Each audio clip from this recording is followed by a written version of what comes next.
Maaballoon sobib inimestele, kellel on tegemist mitte väga suure ülekaaluga, kuid eelnevad kaalulangetusmeetodid tulemusi ei ole andnud ja operatiivne ravi ei ole näidustatud. Nende kehamassiindeks võiks olla kuskil alates 30, kuid võimalik maaballooni kasutada ka madalama kehamassiindeksi puhul.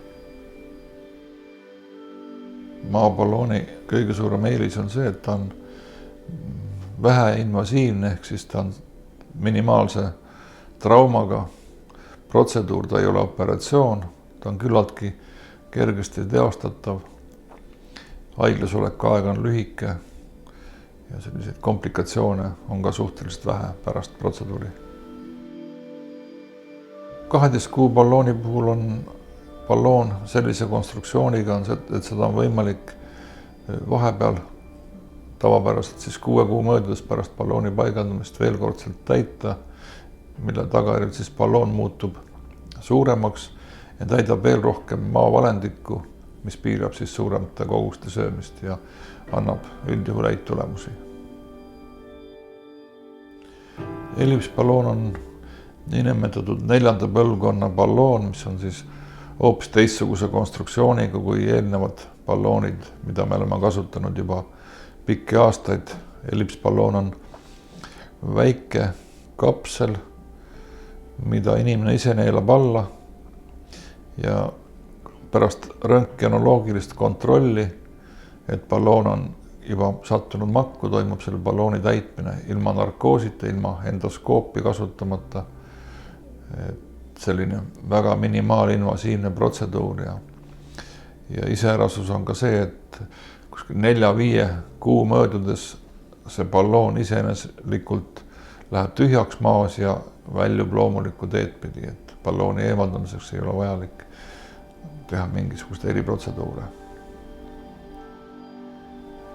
Maaballooni puhul on tulemus igal juhul erinev ja individuaalne, seda me ette ennustada ei oska, kuid uuringute põhjal on keskmine kaalulangus 10–15 kilo, kuid see sõltub väga ka inimesest endast, kuidas ta toitub, kuidas ta liigub ja on palju juhtumid, kus kaalulangus on 20–30, isegi kuni 40 kilo, kuid samas on ka juhtumid, kus on kaalulangus ainult 4–5 kilo.